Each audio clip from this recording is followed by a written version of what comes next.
The morning sun cast long shadows across the Pentagon's polished corridors as Admiral James Harrison made his way to the classified briefing room. His 4 stars gleamed on his uniform, each one representing decades of dedicated service to his country. At 62, Harrison had seen everything the Navy could throw at him, from submarine warfare in the Cold War to modern cyber threats that kept him awake at night. Nothing, he believed, could surprise him anymore. He was wrong. The briefing that Tuesday morning in March 2019 started like any other.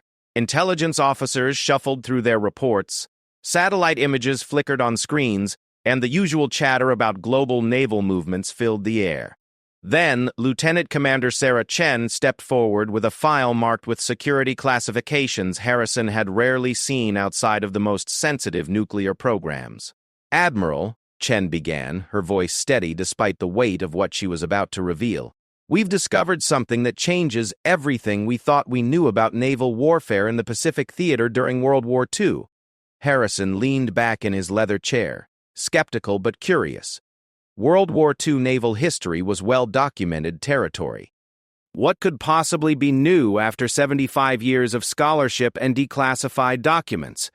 Chen opened the file and pulled out a photograph. It was grainy, black and white, clearly taken decades ago. The image showed the back of a man's shoulder, and there, etched into the skin in dark ink, was a tattoo that made Harrison's blood run cold. The tattoo depicted a shield, not just any shield, but one that Harrison recognized from the most classified corners of his own experience. The shield bore symbols that officially didn't exist until the 1960s, yet here they were, permanently marked on someone's skin in what appeared to be a 1940s photograph. "Where did you get this?" Harrison asked, his voice barely above a whisper. "It came from a private collection in Oregon," Chen replied. "The family of a deceased veteran donated his personal effects to the Naval History and Heritage Command. This photograph was hidden inside an old sea chest, wrapped in oilcloth, and tucked behind a false bottom." Harrison studied the image more closely. The shield in the tattoo wasn't just familiar. It was identical to the emblem of Operation Ghost Shield, a classified program he had overseen in the 1980s. A program that was supposed to be the first of its kind, revolutionary in its approach to naval stealth technology. But if this photograph was authentic, and if it really dated from the 1940s, then everything Harrison thought he knew about the origins of Ghost Shield was wrong. The story began to unfold as Chen presented more evidence. The photograph belonged to Petty Officer First Class Thomas "Tommy" Rodriguez, a radar technician who served aboard the USS Indianapolis during its final fateful mission in 1945. Rodriguez had been one of the few survivors of the Indianapolis sinking, rescued from shark-infested waters after 4 days of hell that became one of the most tragic episodes in naval history. But Rodriguez's survival story, it turned out, was only the beginning of a much larger mystery. According to records Chen had uncovered, Rodriguez had been working on something extraordinary in the months before the Indianapolis disaster. Naval intelligence files, buried for decades in classified archives, revealed that a small group of technicians had been experimenting with what they called electromagnetic camouflage, a primitive form of stealth technology that could make ships nearly invisible to enemy radar. The project was so secret that even most of the ship's officers didn't know about it. Only a handful of enlisted men, led by Rodriguez, worked on the mysterious equipment that had been installed in a sealed compartment deep in the ship's hull. Harrison felt a chill run down his spine as he realized the implications. The USS Indianapolis had been carrying more than just the components for the atomic bomb that would end the war. It had been carrying the prototype for technology that wouldn't officially exist for another 40 years. Chen continued her presentation, revealing documents that painted a picture of a young sailor who was far ahead of his time. Rodriguez had studied electrical engineering before the war, and his innovative thinking had caught the attention of Navy scientists who were desperately seeking any advantage over the Japanese fleet. The electromagnetic camouflage system Rodriguez developed was crude by modern standards, but revolutionary for its time. It used controlled electromagnetic pulses to create interference patterns that could confuse enemy radar operators, making a ship appear to be in a different location or disappear entirely from radar screens.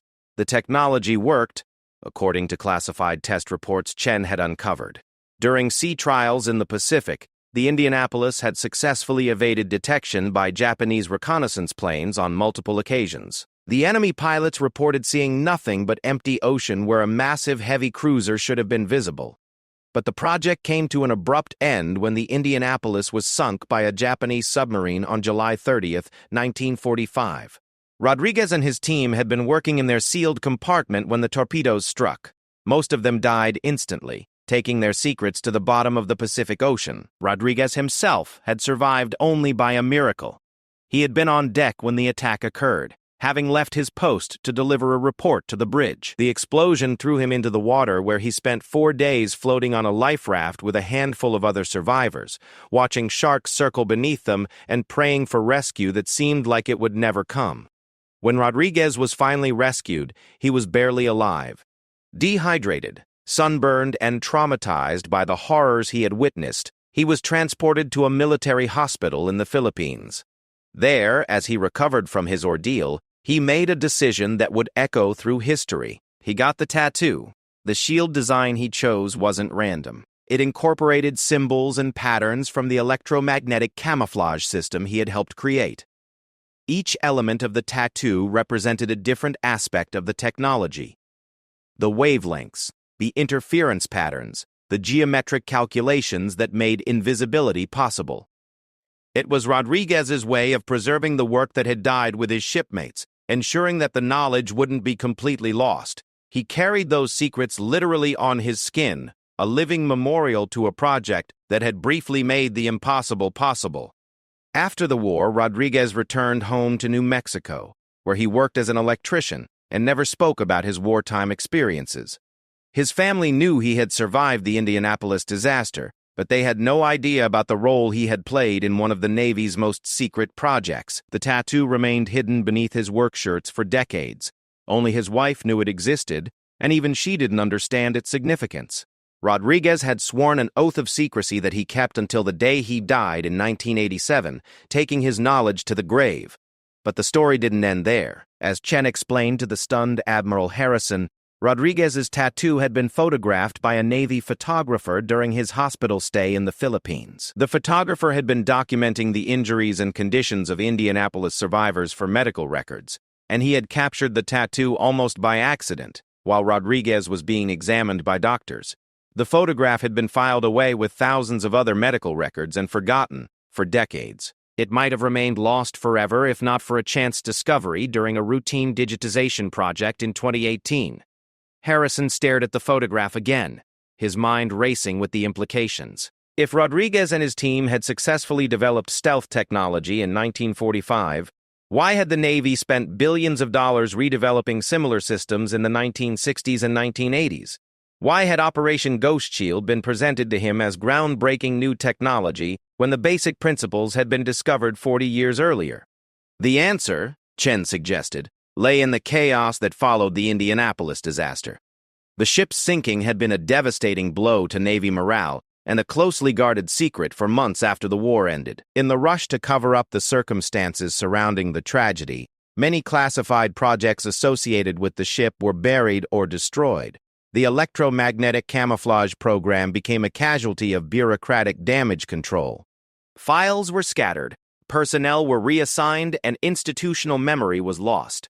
By the time the Navy began seriously investigating stealth technology in the Cold War era, the Indianapolis project had been forgotten by everyone except the few survivors who were still bound by their wartime oaths of secrecy. Harrison realized he was looking at one of the most significant intelligence discoveries of his career. The photograph in his hands proved that American naval technology was decades ahead of where historians had believed. It also raised troubling questions about how much other wartime innovation had been lost to bureaucratic neglect and institutional amnesia. But as he studied Rodriguez's tattoo more closely, Harrison noticed something else that made his pulse quicken. Some of the symbols in the design were different from the Ghost Shield emblem he knew. They were more complex, more sophisticated, suggesting that Rodriguez's team had advanced their technology even further than the surviving records indicated. The implications were staggering. If the full extent of Rodriguez's work could be reconstructed, It might revolutionize modern naval warfare all over again. The secrets hidden in a sailor's tattoo could give the Navy capabilities that its enemies couldn't even imagine. Harrison looked up at Lieutenant Commander Chen, who was watching his reaction carefully. She had clearly understood the significance of her discovery and was waiting for orders on how to proceed. "What do we know about the other survivors?" Harrison asked. "That's where it gets interesting, sir," Chen replied, pulling out another file. Rodriguez wasn't the only one who kept secrets from the Indianapolis. We found evidence that suggests several other survivors also carried pieces of the puzzle, hidden in ways that no one would think to look. Harrison felt the familiar surge of adrenaline that came with a new mission. This wasn't just a historical curiosity anymore. This was a treasure hunt for technology that could change the balance of power on the world's oceans. The ghost of Tommy Rodriguez and his lost shipmates was about to make waves that would ripple through the highest levels of the Pentagon and beyond. The secrets of the Ghost Shield were finally coming to light, and Admiral Harrison was about to discover just how deep the mystery really went. Within 48 hours of the briefing, Admiral Harrison had assembled a team unlike any other in Navy history, codenamed Phoenix Recovery. The operation brought together historians, intelligence analysts, forensic experts, and some of the Navy's most brilliant engineers. Their mission was simple to state, but nearly impossible to execute. Reconstruct the lost technology of the USS Indianapolis electromagnetic camouflage project using whatever clues they could find among the survivors and their families. Dr. Elizabeth Martinez, a retired Navy cryptographer who had worked on the original Ghost Shield project in the 1980s, was brought out of retirement to lead the technical analysis. When Harrison showed her the photograph of Rodriguez's tattoo, her reaction was immediate and intense. "My God," she whispered, pulling out a magnifying glass to study the image more closely. "Look at this pattern here, and these calculations embedded in the border design. This isn't just a memorial tattoo, it's a blueprint." Martinez had spent years trying to solve the interference problems that had plagued the 1980s Ghost Shield system. The technology worked, but it was unstable and unpredictable. Ships would sometimes become visible to radar at the worst possible moments, leaving them vulnerable to enemy missiles. The Navy had invested billions trying to perfect the system, never knowing that the solutions they sought had been discovered decades earlier by a young sailor from New Mexico. The team's first breakthrough came when they tracked down Rodriguez's surviving family members. His grandson, David Rodriguez, was a software engineer living in Albuquerque who had always been curious about his grandfather's mysterious tattoo. When Navy investigators contacted him, David revealed that he had made digital scans of the tattoo years earlier, hoping to understand what the symbols meant. "Grandpa never talked about the war," David explained to the investigators, "but sometimes, when he'd had a few beers, he would trace the patterns on his shoulder and mutter about making things disappear. We thought he was just talking about his work as an electrician." The high-resolution digital scans revealed details that weren't visible in the 1945 hospital photograph. The tattoo was incredibly sophisticated, with mathematical formulas and electromagnetic field equations hidden within what appeared to be decorative elements. Rodriguez had essentially tattooed an entire technical manual onto his skin, disguised as artwork. But the Rodriguez tattoo was just the beginning. Lieutenant Commander Chen's research had uncovered references to other Indianapolis survivors who had acted strangely after the war. Men who had kept unusual souvenirs, who had made cryptic statements about their wartime service, who had seemed to be carrying invisible burdens that their families never understood. The investigation led the team to Chicago, where they found the widow of radioman second class Marcus Mack Thompson. Thompson had survived the Indianapolis sinking and lived until 1993, working as a radio repair technician after the war. His wife, now in her 80s, had kept all of his personal effects in the basement of their house. When Navy investigators examined Thompson's belongings, they found something extraordinary hidden inside his old tool chest. Wrapped in waterproof canvas and tucked behind a false panel were detailed technical drawings, hand-copied circuit diagrams, and pages of calculations written in Thompson's careful handwriting. The documents revealed that Thompson had been part of Rodriguez's electromagnetic camouflage team. While Rodriguez had focused on the theoretical aspects of the project, Thompson had been responsible for the practical implementation. building the actual equipment that made ships invisible to radar. Thompson's drawings showed a level of technical sophistication that amazed the modern engineers who studied them. Using vacuum tubes and primitive electronics available in 1945, Thompson and his teammates had created a system that could generate precisely controlled electromagnetic fields around a ship's hull. The technology worked by creating what Thompson called phantom echoes, false radar returns that confused enemy operators about a ship's true position, speed, and heading. A single ship could appear to be an entire convoy, or it could disappear completely from radar screens, becoming a ghost on the ocean. Dr. Martinez was fascinated by Thompson's approach to the interference problem that had plagued her own work decades later. Thompson's solution was elegant in its simplicity. Instead of trying to eliminate electromagnetic interference, he had learned to use it as a weapon, turning the enemy's own radar systems against them. "This is brilliant," Martinez told Admiral Harrison as they reviewed Thompson's documents. "We spent years trying to create perfect electromagnetic invisibility, but Thompson understood that imperfect invisibility could be even more effective. If you can control how the enemy sees you, you can manipulate their decisions and actions." The investigation expanded as more survivors' families were contacted. Each discovery revealed another piece of the puzzle, another aspect of the electromagnetic camouflage project that had been lost when the Indianapolis went down. In San Diego, they found the papers of electrician's mate James Walsh, who had developed a portable version of the camouflage system that could be used by smaller vessels.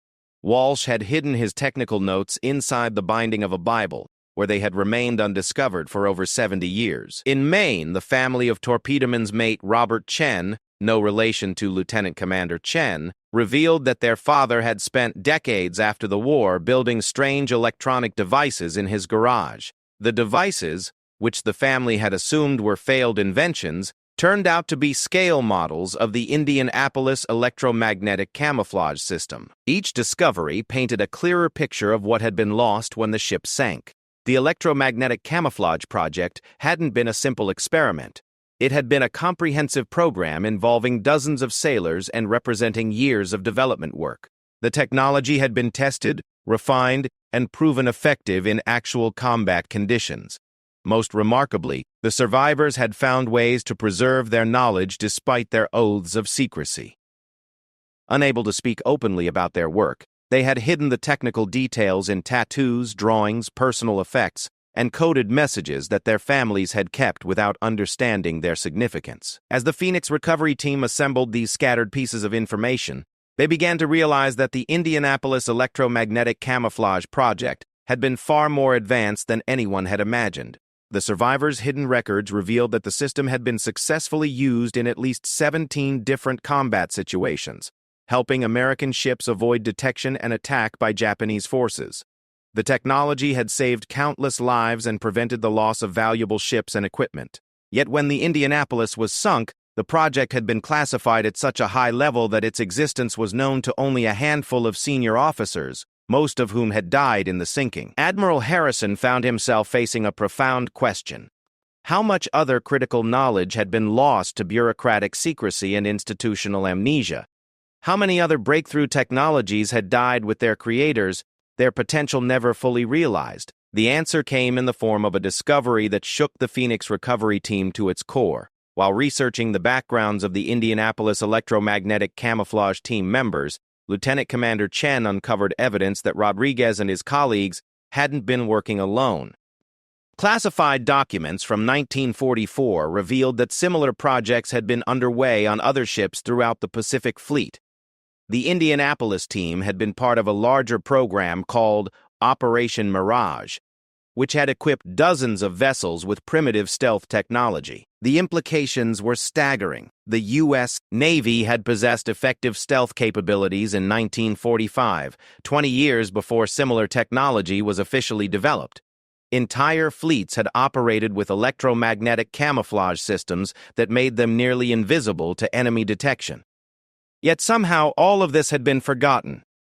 The end of the war, combined with the trauma of the Indianapolis disaster and the rush to develop nuclear weapons, had caused the Navy to abandon one of its most promising technological advances. Dr. Martinez spent sleepless nights reviewing the recovered documents, trying to understand how such a significant capability could have been lost. The answer, she realized, lay in the very secrecy that had protected the program during the war. The electromagnetic camouflage technology had been classified at the highest levels, known only to a small group of specialists. When those specialists were killed or reassigned after the war, their knowledge went with them. The survivors who had worked on the project were bound by oaths of secrecy that prevented them from sharing what they knew, even with their own military superiors. Over time, institutional memory faded. New officers joined the Navy without any knowledge of the wartime stealth experiments. When stealth technology was invented again in the 1960s, it was treated as a revolutionary breakthrough, rather than a rediscovery of forgotten capabilities. Admiral Harrison realized that the Phoenix recovery operation had uncovered more than just lost technology. It had revealed a fundamental flaw in how the military preserved and transmitted critical knowledge. Too much reliance on secrecy and compartmentalization had caused the Navy to lose track of its own innovations. But the most shocking discovery was yet to come. As the team worked to reconstruct the electromagnetic camouflage technology, they found references in the survivors' documents to something called Project Deep Ghost, an advanced version of the camouflage system that had been in development when the Indianapolis was sunk. Deep Ghost, according to the fragmentary records, had promised capabilities that went far beyond simple radar invisibility. The system could allegedly manipulate multiple forms of detection simultaneously: radar, sonar, visual observation, and even magnetic sensors. Ships equipped with Deep Ghost could become truly invisible, undetectable by any known means. The existence of Deep Ghost raised troubling questions. If such advanced technology had been possible in 1945, what other capabilities might have been developed and then lost? How far ahead of its time had the wartime Navy actually been? Admiral Harrison authorized an expansion of the Phoenix recovery operation, directing teams to investigate other wartime ship losses and personnel records. What they found would challenge everything the modern Navy thought it knew about its own technological capabilities. The ghost of the Indianapolis was leading them deeper into a maze of forgotten secrets, each discovery more remarkable than the last. Rodriguez's tattoo had been just the beginning of a mystery that stretched across decades and involved some of the most classified programs in naval history. As the team prepared to test their reconstructed electromagnetic camouflage technology, Admiral Harrison couldn't shake the feeling that they were about to unleash forces that had been dormant for over 70 years. The ghosts of the Indianapolis were ready to sail again, and this time, they were determined to finish the mission they had started in 1945. The secrets hidden in a sailor's tattoo were about to change naval warfare forever. But first, the Phoenix recovery team had to survive the consequences of what they were about to discover.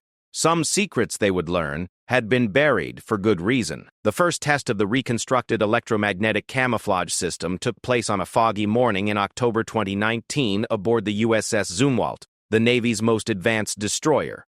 Admiral Harrison stood in the ship's Combat Information Center, surrounded by engineers, technicians, and intelligence officers who had spent months rebuilding technology that had been lost for over 70 years. Dr. Elizabeth Martinez made final adjustments to the equipment that had been installed throughout the ship's hull. The modern version of Rodriguez's electromagnetic camouflage system used advanced computer processors and sophisticated electronics, but the underlying principles were identical to those hidden in a sailor's tattoo decades earlier.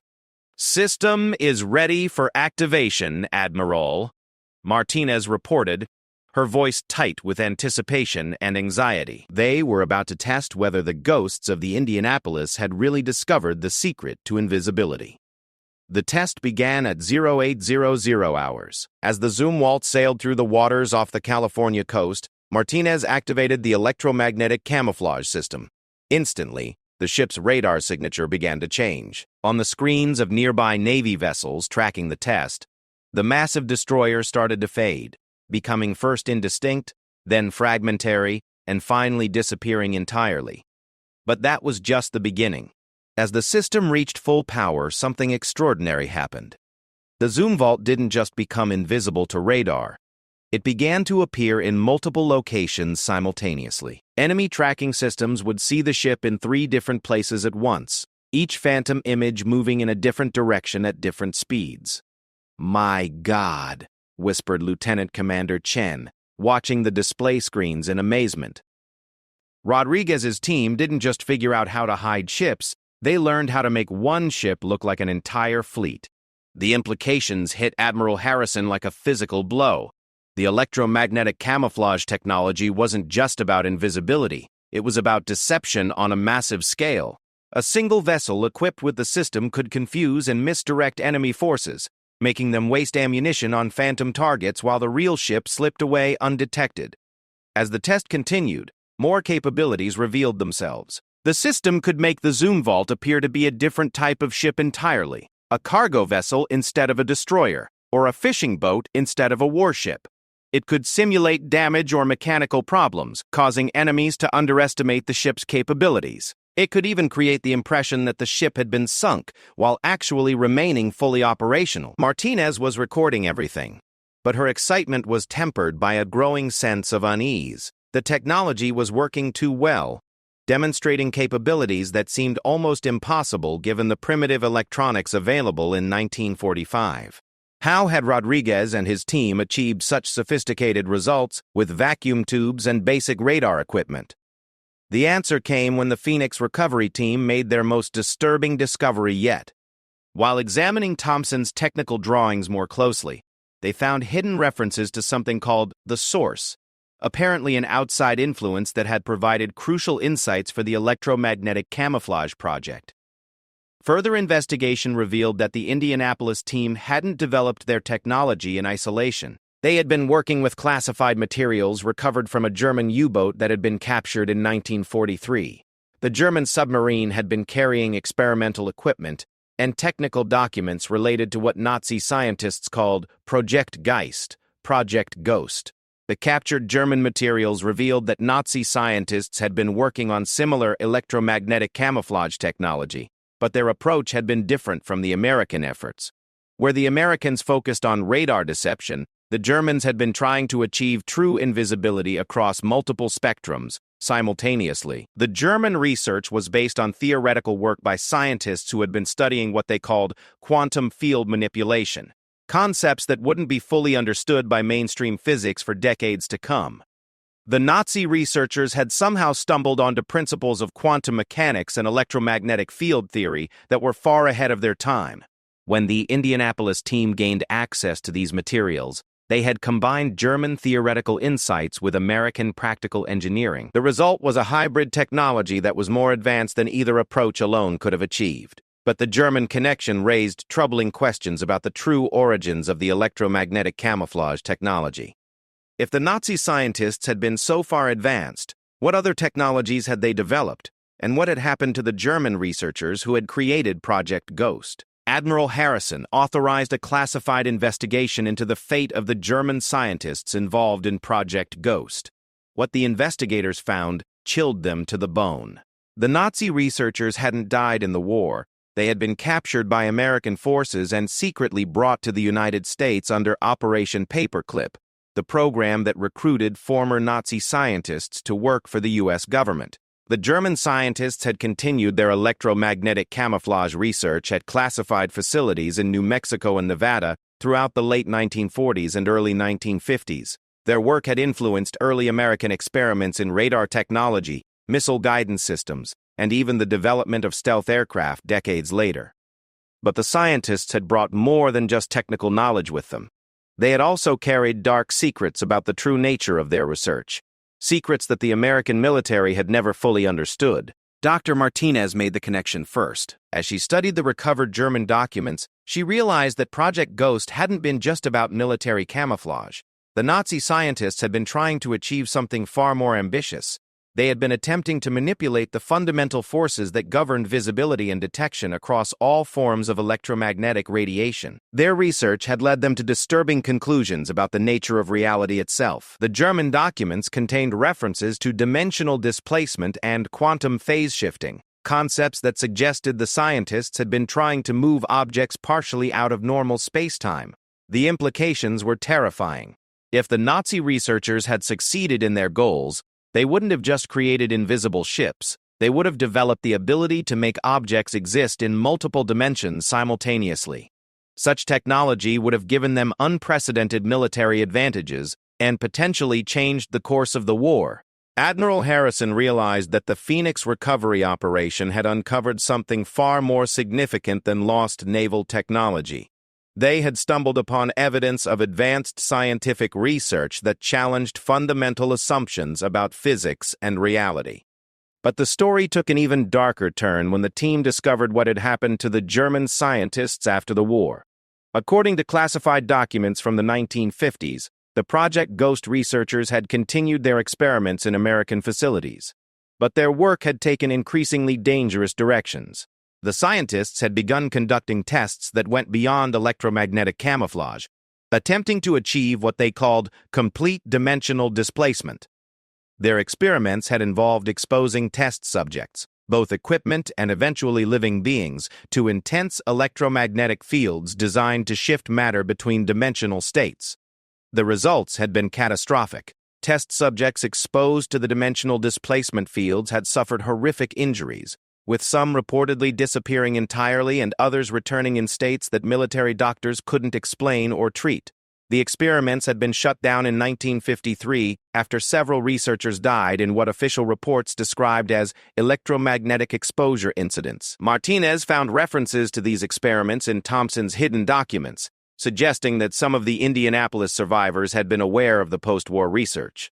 Rodriguez's tattoo, when examined in this new context, revealed additional symbols that corresponded to the dimensional displacement equations the German scientists had developed. The Phoenix recovery team realized they were facing a moral and strategic dilemma. The electromagnetic camouflage technology they had reconstructed was undoubtedly valuable for national defense, but its origins were tainted by Nazi research and human experimentation. Moreover, the technology appeared to be connected to scientific principles that could be extremely dangerous if not properly controlled. Admiral Harrison made the decision to classify the Phoenix recovery findings at the highest possible levels. The reconstructed electromagnetic camouflage system would be tested and evaluated, but its development would proceed with extreme caution. The darker aspects of Project Ghost would remain buried, known only to a select few individuals with the highest security clearances. The testing of the modern Ghost Shield system continued over the following months with impressive results. Ships equipped with the technology could indeed become nearly invisible to enemy detection, and the deception capabilities proved to be even more effective than the original World War II versions. But strange incidents began to occur during the tests. Radar operators reported seeing ships that weren't there, tracking vessels that appeared and disappeared without explanation. Some test personnel reported experiencing disorientation and memory gaps during exercises involving the Ghost Shield system. Dr. Martinez began to suspect that the electromagnetic camouflage technology was having unintended effects on human consciousness and perception. The same fields that confused radar systems might also be affecting the human brain's electromagnetic activity, causing hallucinations and altered states of awareness. The Phoenix recovery team found themselves caught between the promise of revolutionary military technology and the danger of forces they didn't fully understand. The secrets hidden in Rodriguez's tattoo had led them to capabilities that could change naval warfare forever, but at a cost that might be too high to pay. In his final report, Admiral Harrison documented the extraordinary achievements of the Phoenix recovery operation. The team had successfully reconstructed advanced stealth technology, uncovered forgotten chapters of naval history, and revealed the true extent of American technological capabilities during World War II. But Harrison also included warnings about the dangers of pursuing the technology further without better understanding its effects. The electromagnetic camouflage system worked, but it carried risks that couldn't be ignored. The ghosts of the Indianapolis had shared their secrets, but those secrets came with a price. The Ghost Shield program continued under the highest levels of classification, with only a handful of ships equipped with the technology. The full potential of the system remained unexplored, held back by concerns about safety and the unknown consequences of manipulating electromagnetic fields in ways that challenged conventional physics. Rodriguez's tattoo had indeed frozen a four-star admiral, not with fear, but with awe at the incredible ingenuity of ordinary sailors who had discovered extraordinary secrets.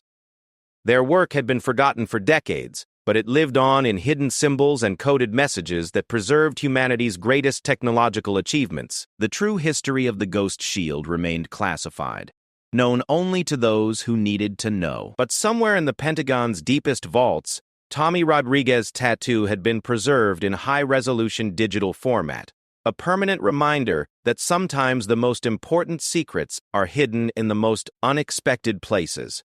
The ghosts of the Indianapolis had finally completed their mission, passing on knowledge that would protect future generations of sailors. Their sacrifice had not been forgotten, and their technological legacy would continue to serve their country long after their own stories faded into classified history. Admiral Harrison retired 2 years later, taking the secrets of Project Ghost with him. But he never forgot the lesson he learned from a sailor's tattoo: that true innovation often comes from the most unlikely sources, and that the greatest discoveries are sometimes made by ordinary people doing extraordinary things in impossible circumstances. The Ghost Shield technology remains active in the modern Navy, protecting ships and sailors around the world. Few of those who benefit from its protection know the true story of how it was developed, or the price that was paid to preserve its secrets through decades of institutional amnesia.